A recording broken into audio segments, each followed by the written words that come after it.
morning students, welcome to our class. I hope that you all are fine. So what did we learn in previous class children? We learned about new kings and kingdoms. In that lesson, we learned about the emergence of new dynasty, isn't it? And Prashastis and land grants and the achievements of Nagabhatta, warfare for wealth, how the administration in the kingdom, how they maintained, administration in the kingdom, and also about Chahmanas and Muhammad Ghazali. These are the topics we discussed in previous class, isn't it? Now today I am going to teach you an interesting lesson, that is part 2, Cholas. Okay, Cholas kingdom. What is that? The Cholas.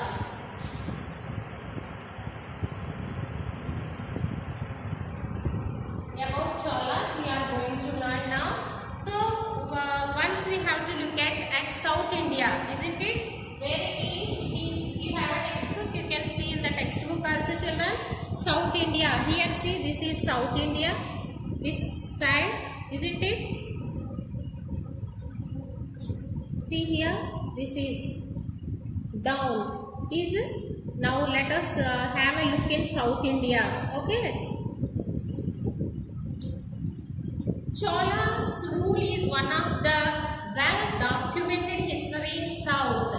Okay, Chola's kingdom, Chola's rule is one of the well documented history in the South. That means documented means recorded in written. Okay, they recorded in written only. And how they become successful ruler. Let us see how they become successful rulers. In this part, we are going to see how they became successful ruler. Now see from Varayur to Tanjavur. From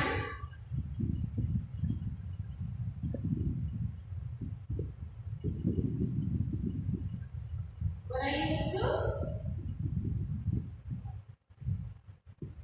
Tanjavur.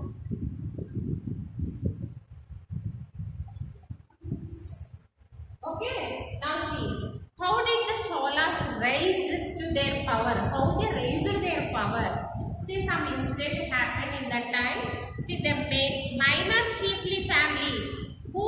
A minor chiefly family known as the Muttariyar. Muttariyar held power in Kaveri Delta.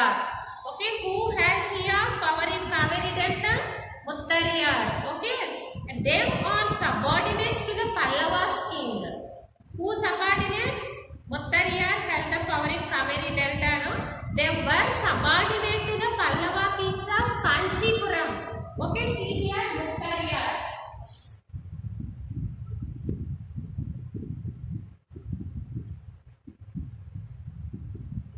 Muttariyar family.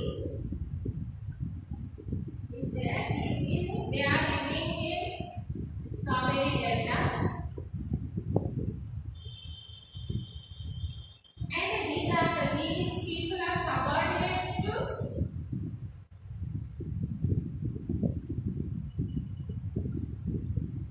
Pallavas.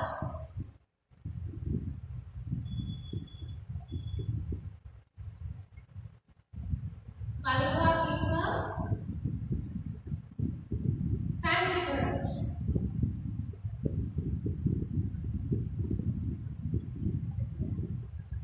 Okay, this is very, very important children. Here a minor chief Muttariyar, minor chief. Minor means very chief, small chief family known as Muttariyar held. Okay, held power in Kaveri Delta. They are subordinates these Pallava kings. Vijayalaya. Here one more person is there, Vijayalaya, who belongs to the ancient chief family. Okay, who? Vijayalaya.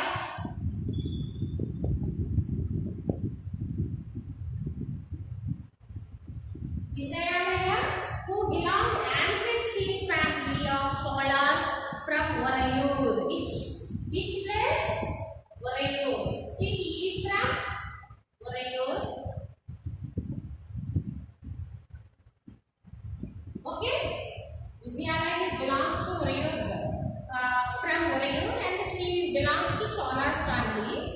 What he did, see, he captured the delta, Kaveri delta. He captured Kaveri delta from the Muttariyar in the middle of 9th century. Okay, in the middle of 9th century. Which century?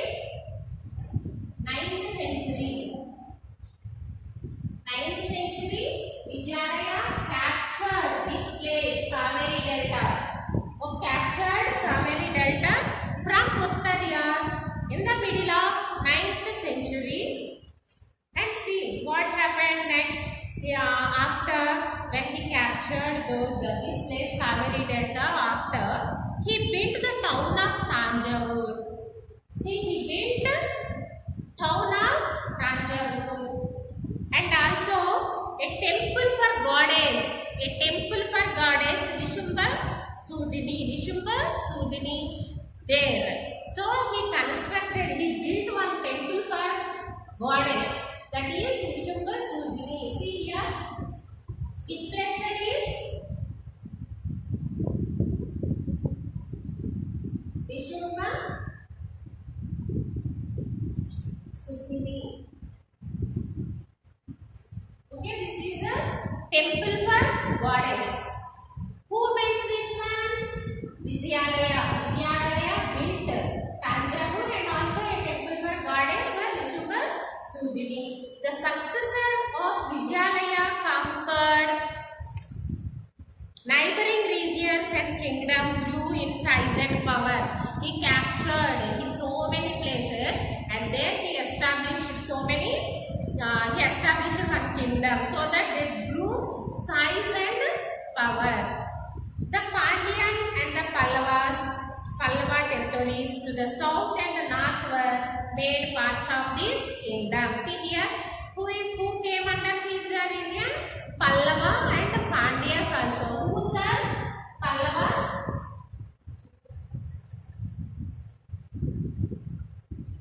Pallavas and Pandyas. Okay, Pallavas and Pandyas territory to the south and as well as the north were made part of this kingdom. Means come under this kingdom of Chola's kingdom. And next important person is there. Now before that you write down children in your notebook.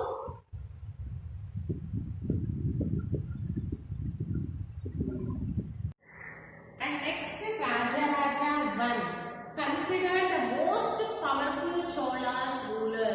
Who's that? Rajaraja I.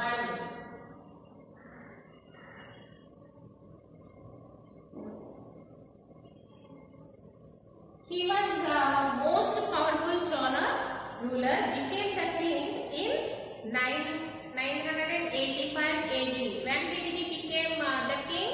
985.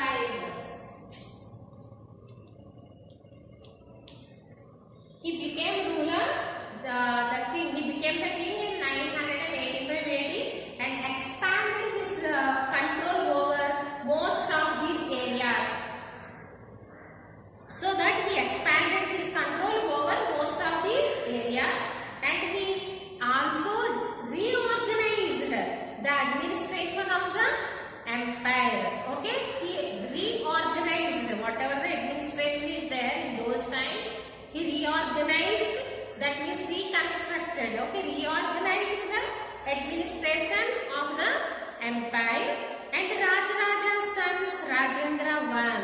See here, Rajaraja's son is there. Rajendra I also continued his policies and even raided the Ganga Valley, Sri Lanka and countries of Southeast Asia. Okay, Southeast Asia and developing navy also. Here see Rajaraja's son. Who is Rajaraja's son here? Rajendra I continued his policies. Whose policies? Rajaraja I policies and also raided, attacked the Ganga Valley, Sri Lanka and the countries of Southeast Asia, and also he is developing navy for these expeditions. Okay, for these expeditions, he developing a navy also. Next heading, splendid temples and bronze sculptures. So very very important, children. Next subheading is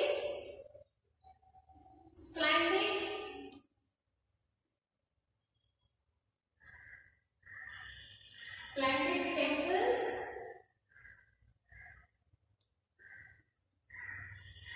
and bronze sculptures bronze sculptures.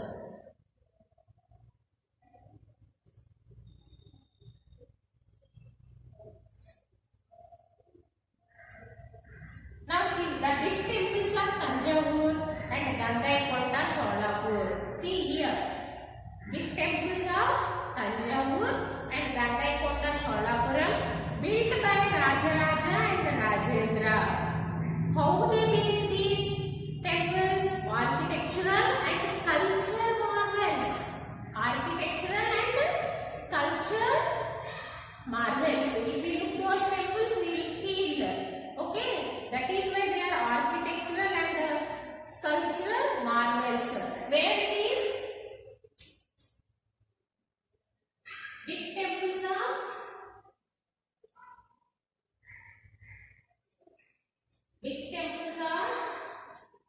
Tanjavur and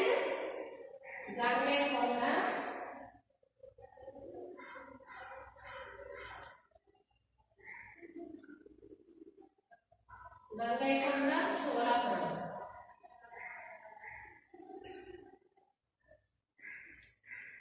Okay, who built these?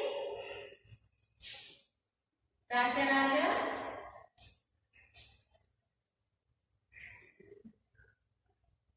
and Rajendra. Okay, Rajaraja and Rajendra built these temples, big temples of Tanjavur and Gangaikonda in Cholapuram. How they built? They look like architecture and sculpture marvels. And also here Chola's temple often became nuclei of settlements which grew around them. Okay, here settlements means some like colony or group of people living in one place. Okay, because of these Chola temples, so many people they came around the temple and living there. So that is why nuclei of settlements we call. Nuclei of settlements which grew around these temples. Okay, around these temples, these were center of craft production. These are the center of craft production. Okay, next, temples were also endowed with land by rulers as well as by others. See here, some rulers are there and also other people also. They give land. Okay, endowed with land. There are temples are there. So the production of this land, whatever the production is there in that land, they went to maintaining all the specialists. They are maintaining all the specialists who worked at the temple and very often lived near it. Some specialists are there, some particular persons are there. They worked in their temples and they also live near around the temple only. And see, in other words, temples were not only place of worship. These temples are not only place of worship but also hub of economic, social and cultural life as well. What the children? Hub of center of attention. Hub means what? Center of attention. Hub of economic, social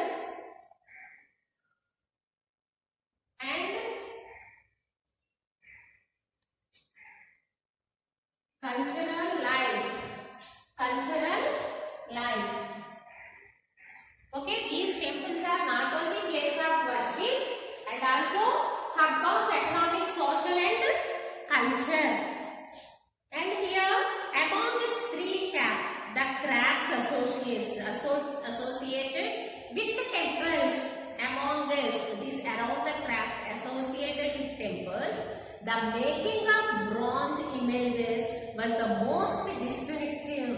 Okay, whatever the bronze images are there, the most distinctive, they are very special, they are very common. Okay, these bronze images. That too, see here, Chola's bronze images are considered to be the finest in the world. See here, very finest, they are considered. Which one? Bronze. Chola bronze images are considered to be finest in the world.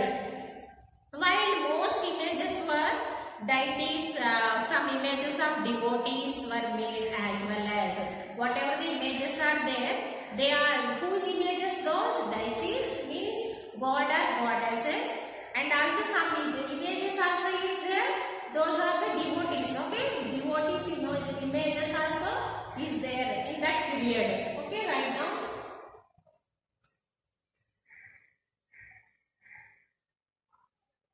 Now agriculture and irrigation. Okay, agriculture and irrigation.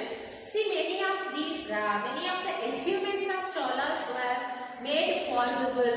How they made possible? See, whatever the achievements are there, Chola's kingdom were made possible through new development in agriculture.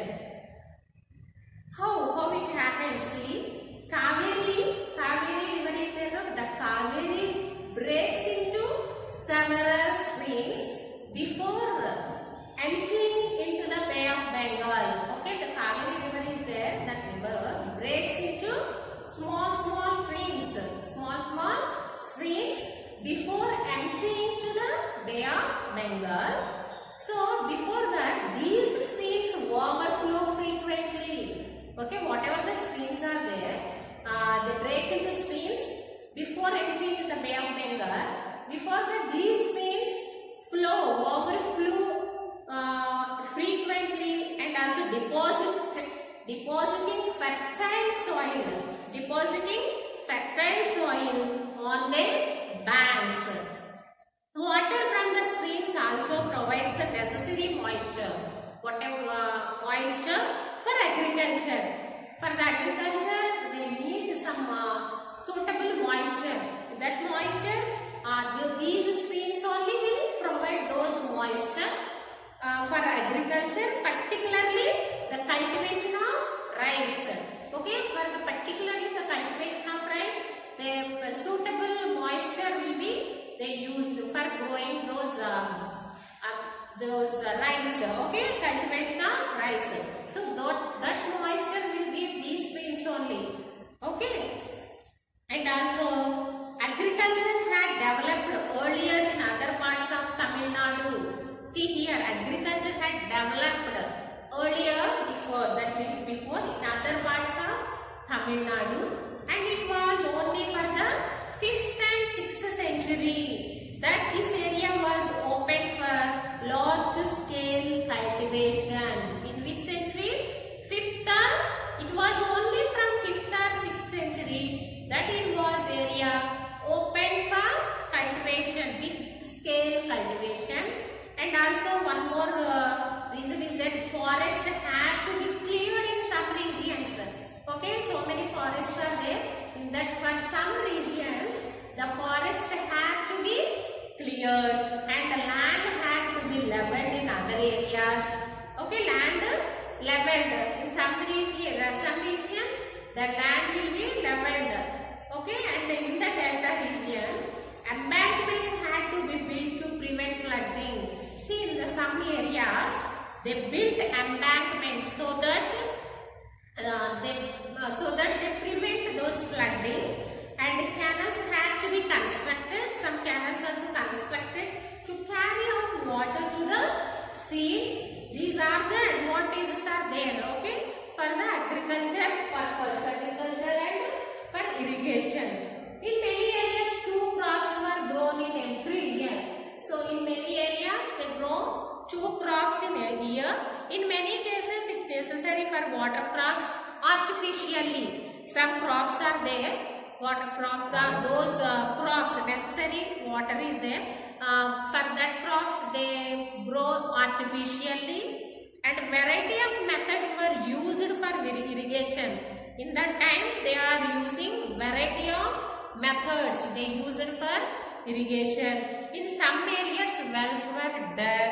Okay. And in other places, huge tanks constructed to collect rainwater. In some areas, huge tanks were constructed for rainwater. Irrigation works requires, see here, the irrigation work, we have some requires. What are those? Those are planning and organizing. Planning and organizing and labor and resources. Planning, organizing labor and resources and maintaining these works and deciding on how water is to be shared. Okay, these are the things they are thinking in those times. So for the irrigation works, these are the requirements they want. What are those? Planning, organizing labor and resources and maintaining of these works and deciding on how water is to be shared. Most of the new rulers as well as people living in villages. See here, most of the rulers and villagers as well as villagers also living in these villages, so that they took responsibility, they took active interest in these activities. Okay, they took interest to do these activities. Next, administration of the empire. How is the administration in the Cholas empire? Now next highlighting is the administration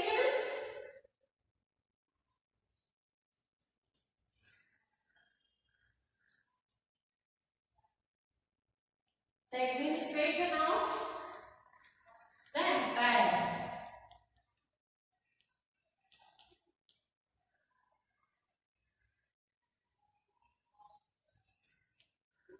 Now see, how was the administration organized here? And also these are the highlights of administration of Cholas. Okay, these are the highlights of Cholas, administration of Cholas. What are those? The king had council of ministers. The king had council of ministers to help him. Some ministers are there. So these ministers to help this king. And also he had strong army and a navy also. Okay. Council of ministers. Council of ministers.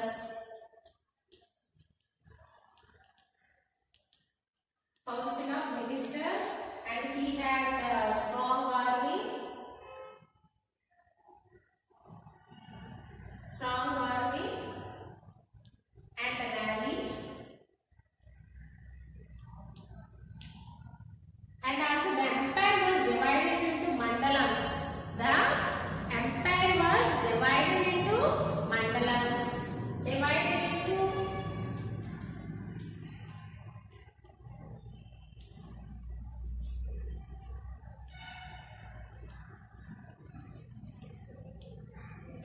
into mandalams. This is the first part and the second and this is third. Okay. And also mandalams are provinces.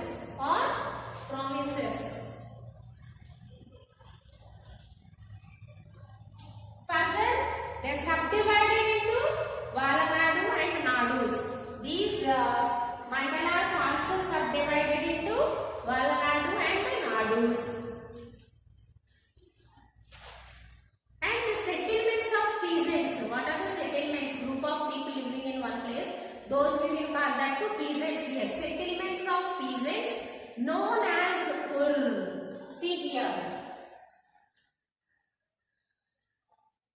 Settlements.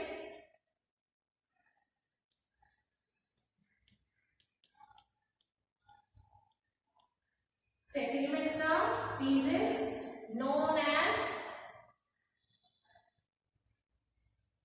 Ur. What do we call? Ur. And became prosperous with the spread of irrigated agriculture. See how they are prosperous. They bring in wealth and success.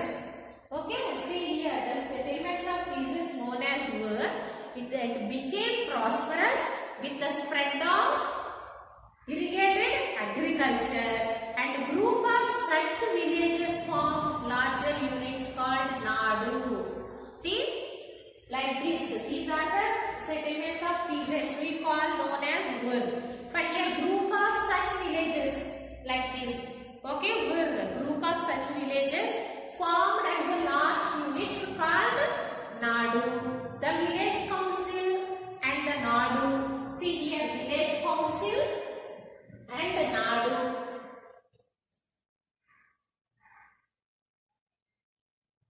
Okay, Nadu. Nadu means what here? I already told you in hard words as a keywords. Groups of such villages formed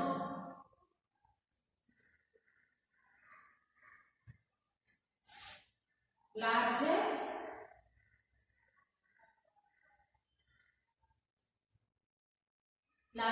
units called Nadu. So these are the councils and the Nadu performed several administrative functions. Okay, these Nadu and these are the councils. They performed administrative functions and including dispensing justice, and they are including not only administrative functions and also dispensing justice. That means distribute, okay, those justice and collecting taxes. Okay, rich peasants of the Vellala caste. Here see some more rich peasants of Vellala caste exercised considerable control over the affairs of the Nadu. Whatever the affairs are there, whatever is there in Nadu, they only look those work. Who rich peasants of Vellala caste. Okay, exercised considerable control over the affairs of Nadu. Okay, and next, under the supervision of Central Chola's kingdom. Okay, under whose under control? Under supervision of Chola's kingdom. Okay, under supervision of Chola's kingdom. Okay. And next, the Cholas gave some rich land bonus titles like Buvendavalan and also Ariyar. These are the richest titles. Who gave? Cholas king gave some rich land bonus. In those times, some people are there. Those people means rich land owners. Okay, who gave those titles? Cholas kings only give these titles for rich land owners. Like which titles first? See here, Uvendaram, Valan and Ariyar. Ariyar means here chief. Okay, Ariyar means here chief. Uvendavalan and Ariyar. Uvendavalan means Valan on peasant serving 3 kings. One peasant serving 3 kings. Okay. And next, types of land.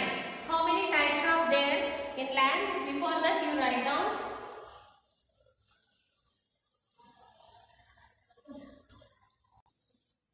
Now see here, types of land here. See 5 types of land are there. Now see first one, Velavangai, land of non-branded properties. Okay, properties. And Brahmadeya. Next one what? Brahmadeya. And this land will give land gifted to Brahmins. And next, Shalabhoga. And this land for maintenance of a school. This one Shalabhoga. And next Devadana. Devadana is and one more is there, Devadana, and here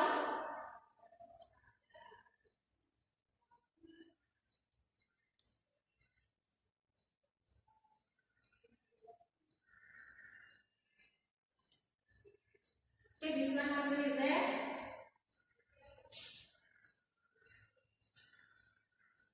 Tirunavakkuttu, Kani, and these lands will give gifted for temples.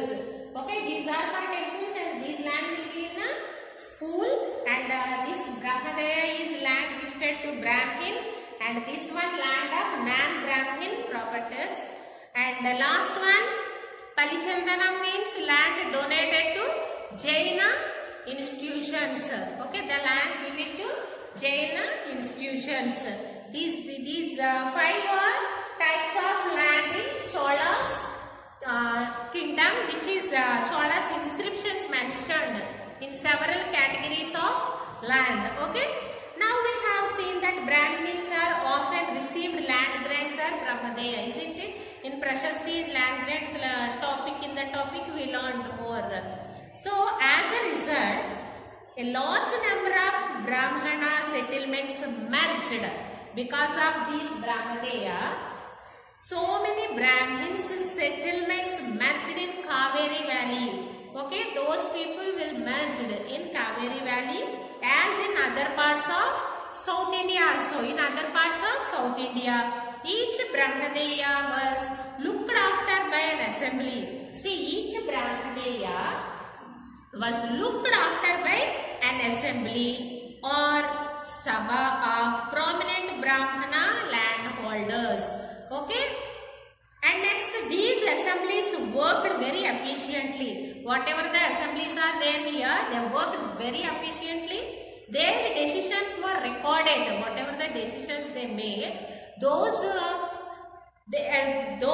decisions were recorded in detailed in inscriptions. Whatever the decisions are there, they recorded in inscriptions. In detail, they recorded in inscriptions and also often on the stone walls of temples. Okay, stone walls will be there on the temples also. They wrote their decisions. Okay. And next, associations of traders known as Nagarams. Some associations will be there like traders and also known as Nagarams. Also occasionally performed. They are occasionally perform administrative functions in towns. These are the traders. And inscriptions from Uttaramerur in Chengalpattu district, Tamil Nadu provide details of the way in which the Sabha was organized. How the Sabha will be organized. These are the inscriptions we can see in Uttaramerur. Okay, Uttaramerur, Chengalpattu. Which inscription that is? Uttaramerur.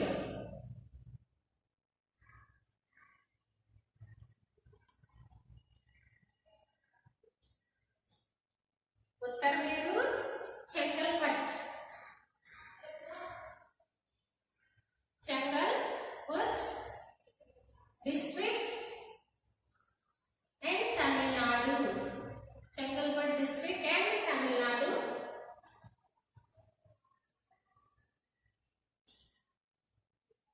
Okay, in the detailed, they provide details in the way which Sabha was organized. So the Sabha had separate committees. This Sabha, whichever the Sabha is there, the Sabha had separate committees to look after irrigation works, gardens, temples, etc. See here, okay? Garden, temples and temples, etc. Okay?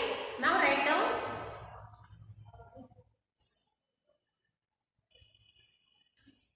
Sabha had separate committees to look after irrigation works, gardens and temples, etc.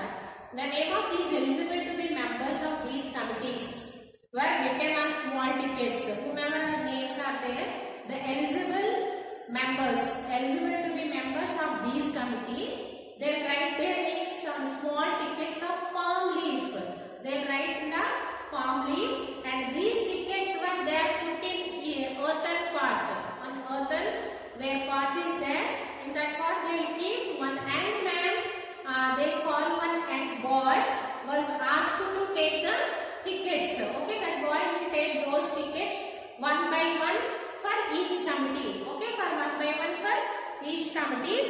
So the members of these committees were chosen by lottery. Okay, these members are chosen by lottery. Now see inscriptions and test. Who could be a member of Sabha? Here these are the points will be there, and these inscription we can see in Uttaramerur. Okay, Uttaramerur inscription we can